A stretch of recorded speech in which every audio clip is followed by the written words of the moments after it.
of all creatures that breathe and move upon the earth. Nothing is bred that is weaker than man. There is the heat of love, the push and rush of longing, the lover's whisper, irresistible magic to make the sanest man go mad. Hateful to me of the gates of Hades is that who hides one thing in his heart and speaks another. There is time for many words, and there is also a time for sleep. There is nothing more admirable than when people who see eye to eye keep house as man and wife, confounding their enemies and delighting their friends. A man who has been through bitter experiences and traveled far enjoys even his sufferings after a time. Let me not then die ingloriously and without a struggle, but let me first do some great thing that shall be told among men hereafter. Be strong, safe at my heart. I am a soldier. I have seen worse sights than this. For a friend with an understanding heart is worth no less than a brother. Even a fool who learns something once, it hits him. Sing a muse of the rage of Achilles, son of Peleus, and that brought countless ills upon the Achaeans, that like the generations of leaves, the lives of lives of mortal men, and now the wind scatters the old leaves across the earth. Now the living timber bursts with the new buds, and spring comes round again. And so with men, as one generation comes to life, another dies away. We men are wretched things. Why so much grief for me? No man will hurl me down to death against my fate, and fate no one alive has ever escaped it, neither brave man nor coward. I tell you, it's born with us the day that we are born. The difficulty is not so great to die for a friend as to a friend worth dying for. Men are so weak to blame the gods, they say, that we devise their misery, but they themselves and their depravity design grief greater than griefs that fate assigns. How prone to doubt, how cautions are the wise.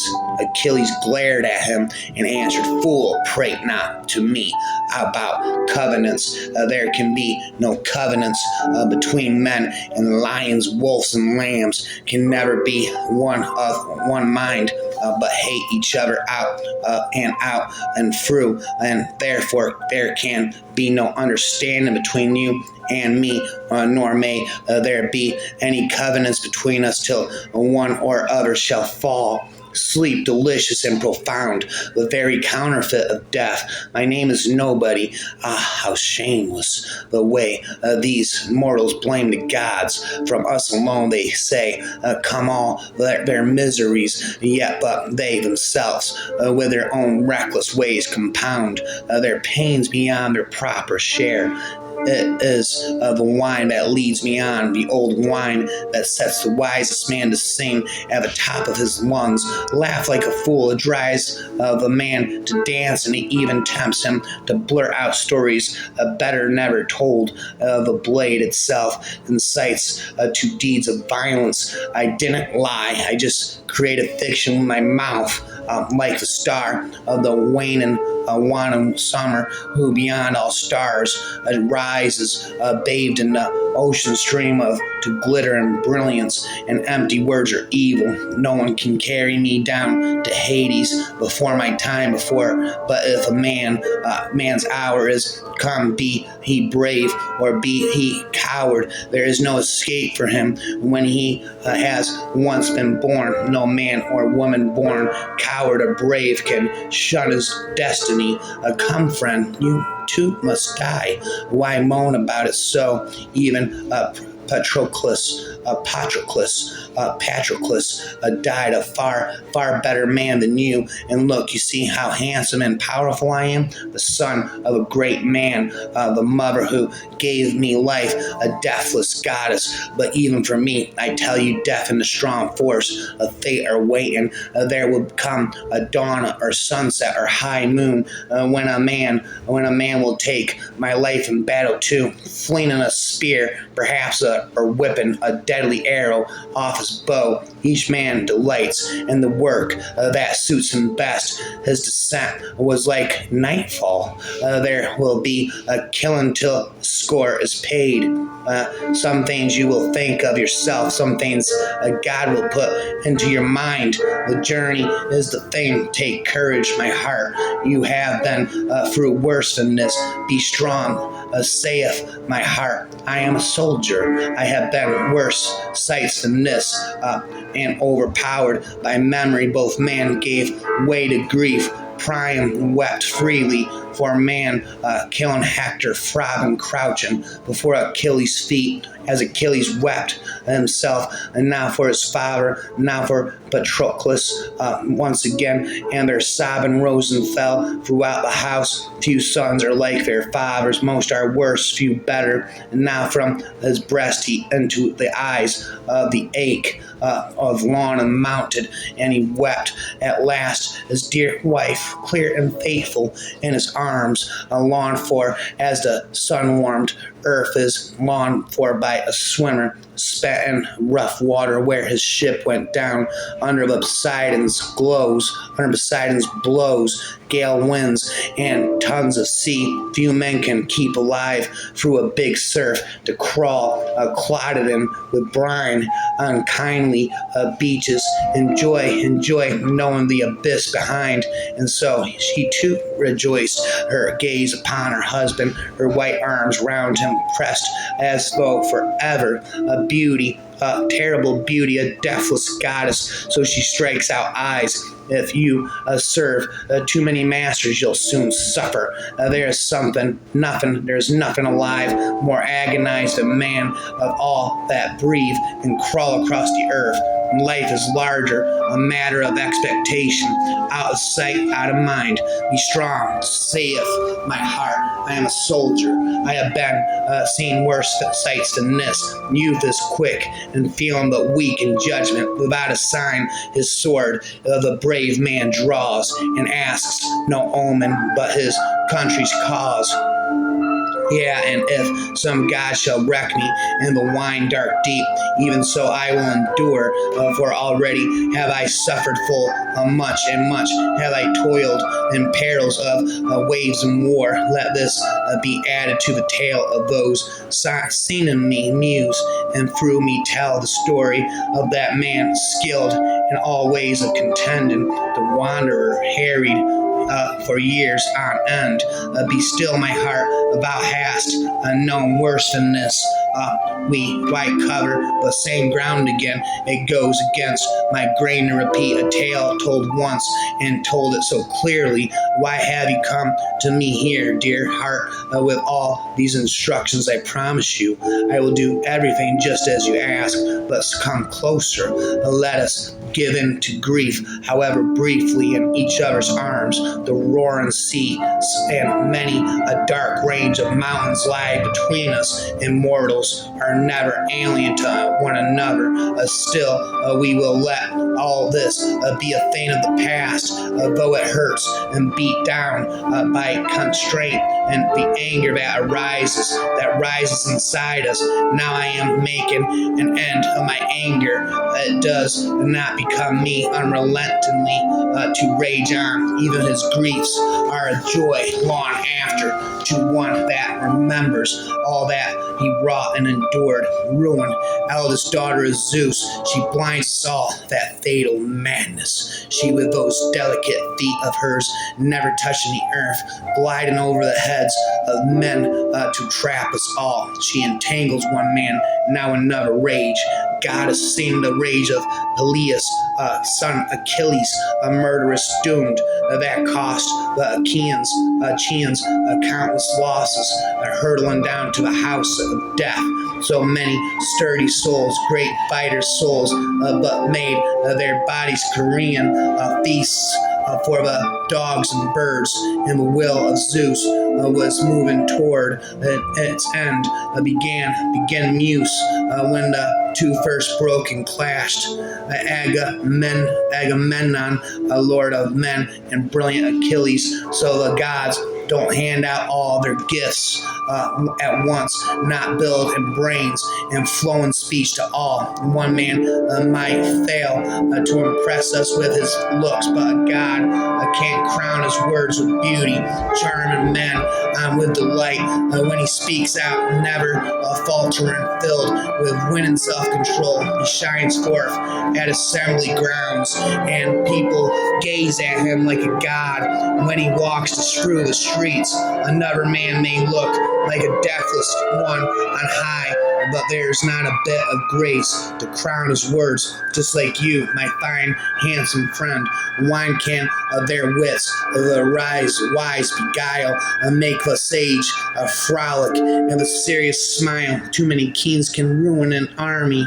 A generation of men like the leaves, and winter winds blow them down to earth. But then, when spring season comes again, the buttonwood grows more, and so with men, one generation grows and never dies away. But there they lay, sprawled across the field, craved far more by the vultures than by wives. Down from his brow she ran his curls, like thick hyacinth clusters full of blooms. These nights are endless, and a man can sleep through them, or he can enjoy listening to stories, and you have no need to go to bed before it's time. Too much sleep is only a bore, and of the others, and anyone whose heart and spirit urge him can go outside and sleep, and then when the dawn shows breakfast first, then go out to tend the swine of our master. But we too, sitting here in the shelter, eating and drinking, shall entertain each other, remembering and retelling our sad sorrows. For afterwards a man who has suffered much and wandered much has pleasure out of the sorrows. Ares in his many fits knows no favorites. Nay, if even in the house of Hades the dead forget their dead, yet will I even there be mindful of my dear comrade. Of a sort of words a man says is the son that he hears in return. Why are you so afraid of war and slaughter? Even if all the rest of us drop and die around you, grappling for the ships, you'd run no risk of death. You lack the heart to last it out in combat, coward. Is he not sacred even to the gods? The wandering man who comes in weariness, I say no wealth is worth my life, and not all they claim was stored in the depths of Troy, that city built on riches in the old days of peace before the sons of Achaea came. Not all the gold held fast in the archer's rocky vaults. The Phobos, Apollo's house on Thyphos, sheer cliffs, cattle and fast sheep, and can all be had for the raid and tripods, all for the trade and tawny-headed stallions. But a man's life breath cannot come back again. No raiders in force, no trading brings it back. Once it slips through a man's clenched teeth, mother tells me the immortal goddess Thetis with her glistening feet, that two fates bear me on to the day of death. If I hold out here and I lay siege to Troy, my journey home is gone, but my glory never dies. If I voyage back to the fatherland I love, my pride, my glory dies true, but the life that's left on me will be long. The stroke of death will not come on me quickly. You insolent, brazen bitch, you really dare to shake the monstrous spear in Father's face. Here, therefore, huge and mighty warrior, though you be, here shall you die by hook and by crook. This peril too shall be something that we remember. Come then, put away your sword in its sheath, and let us two go up into my bed, so that lying together in the bed of love, we may then have faith and trust in each other. Skepticism is as much a result of knowledge as knowledge of skepticism. To be content with what we at present know is for the most part to shut our ears against convictions, since from the very gradual character of our education we must continually forget and emancipate ourselves from knowledge previously acquired. We must set aside old notions and embrace fresh ones, and as we learn, we must be daily unlearning something which it has cost us to no small labor and anxiety to acquire. He knew how to say many false things that were like true sayings, and fate no one alive has ever escaped it, and neither brave man nor coward, I tell you, is born with us the day that we are born. I know not what the future holds, but I know who holds the future. Be patient, my heart, for you have endured things worse than this before, but sing no matter this bitter tale that wears my heart away. It is only what happens when they die to all mortals. The sinews no longer hold the flesh and the bones together, and once the spirit has let the white bones, all the rest of the body is made subject to the fire's strong fury, but the soul flitters out like a dream and flies away. Choose well, we are the children of men, but as leaves that drop at the wind's breath, for they imagined as they wish that it was a wild shot and unintended, killing fools, not to comprehend they were already in the grip of death. But glaring under his brows, Odysseus answered, "You yellow dogs, you thought I'd never make it home from the land of Troy. You took my house to plunder, twisted my maids to serve your beds. You dared bid maids. You dared bid for my wife while I was still alive. Contempt was all you had for the gods who rule wide heaven. Contempt for what men say of you hereafter. Your last hour has come. You die in blood. Say not a word in death's favor. I would rather be a paid servant in a poor man's house and be above ground than king of kings among the dead. There is no greater fame for a man than that which he wins with his footwork or the skill of his hands. Even a fool may be wise after the event. Tell me, O muse of travelers far and wide, I wish that strife would vanish away from among gods and mortals, and all which makes a man grow angry for all his great mind, that gall of anger that swarms like smoke inside of man's heart, and becomes a thing sweeter to him by far than the dip and dripping of honey. My every impulse bends to what is right. My life is more to me than all the wealth of Elias,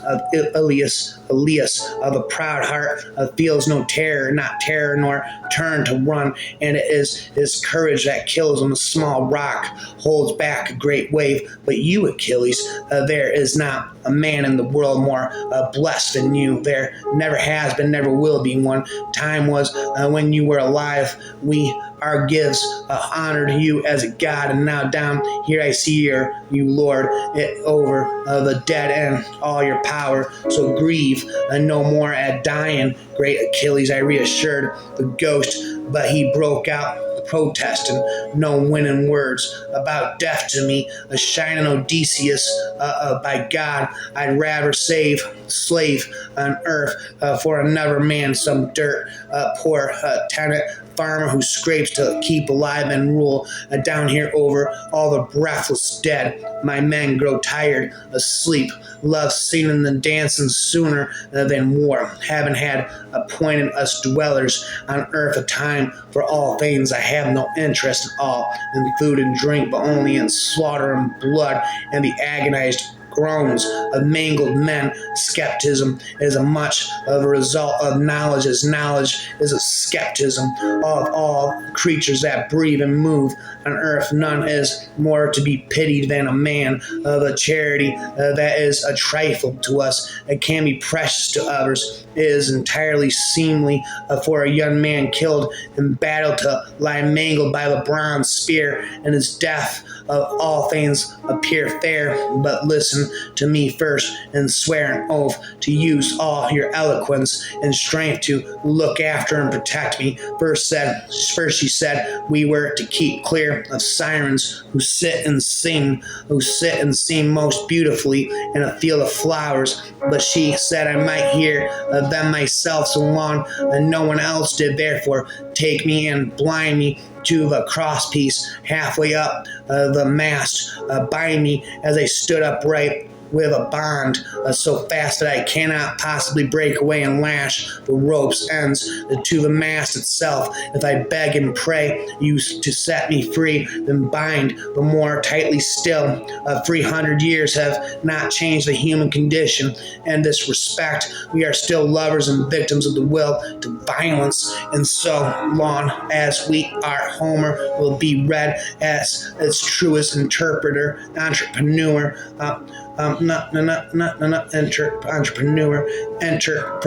interpreter, come weave us a scheme so I can pay them back. Stand beside me, Athena, fire me with a daring fierce as the day we ripped Troy's glittering crown of towers down. Stand by me furious now and then, as then my bright-eyed one and I would fight 300 men, a great goddess with you to brace me, comrade, in arms of battle.